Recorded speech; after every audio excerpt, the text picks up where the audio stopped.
So first of all, talking about prophets, because that was the first reading, Jeremiah, one of the great prophets. Now, I'm sure you all know that prophets in the Bible are not people who tell the future. That's the way we think of them today. Prophetic. No, they interpret the present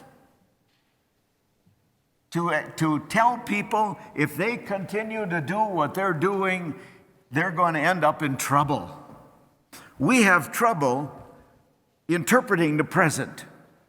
We have trouble realizing what we might be doing now is not of God, or it might lead to our harm. And nobody likes people who tell them the truth. It's part of our human nature. Do you have anybody in your life that really tells you the truth? If you do, it's going to irritate you. The second reading today, that whole list of what love is, I put it in my bulletin article. Go through that list. Pick out one of them that you think you should work on, and put that on your mirror in the morning to look at when you're putting on your face. And work on that one. Don't work on them all, just work on one. But if you want to know the truth, ask somebody that you live with or somebody you're close to what they think you should put on the mirror to work on. And see if it matches. That's the challenge. That's what prophets are. Human nature being what it is, if we are comfortable, we do not want to change. We don't want anybody to upset the status quo. And that's what prophets do. One that perhaps you might agree with was Dr. Martin Luther King.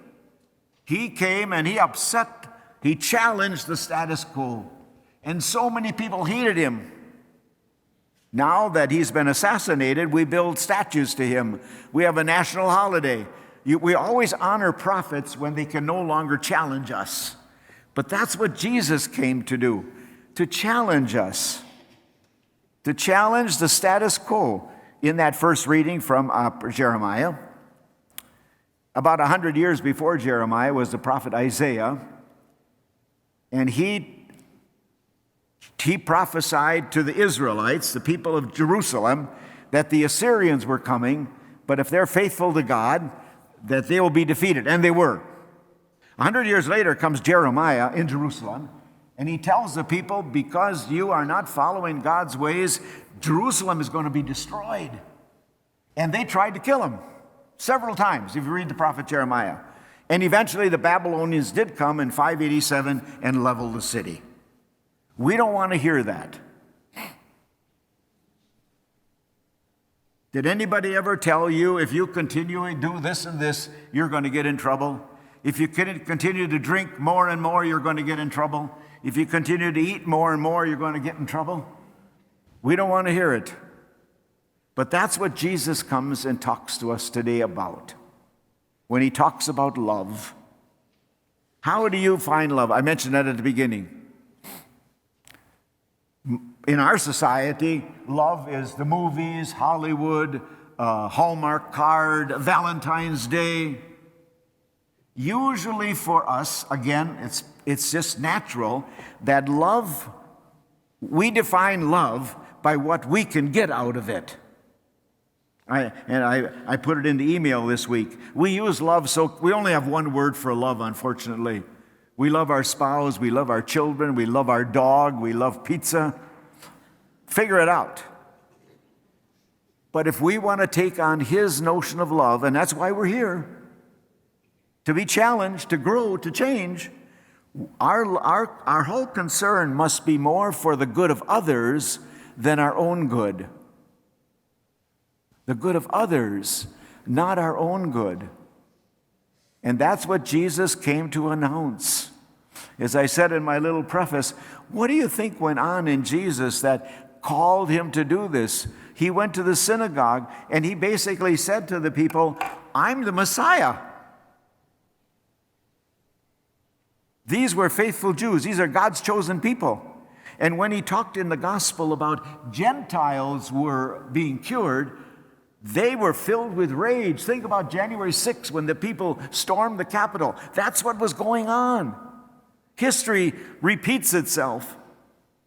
because they couldn't accept that they were not the honored, entitled people. Entitlement. We hear about it today. It was back then too. And they intend to kill Jesus because they couldn't take it. Now, what did Jesus came to announce in the fact that he was the Messiah? You heard it last week, and I repeat it again this week. And he said,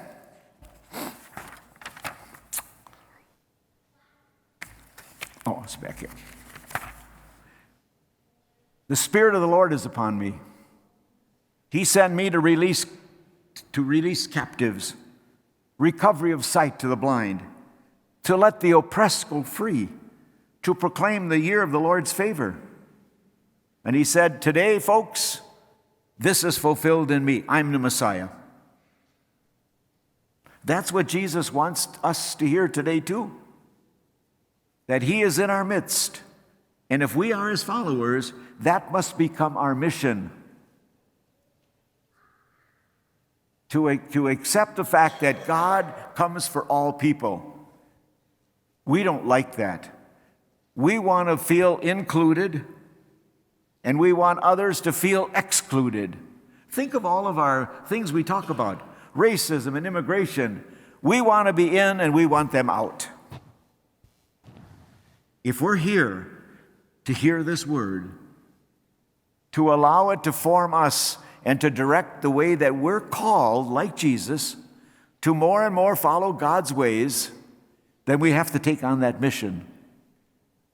We have to be troubled enough that we're willing to change the way we live and the way we work and the way we think to be more like him. If we can do that, then we're starting to understand what he talks about when he talks about love. It's not about us. It's always about others.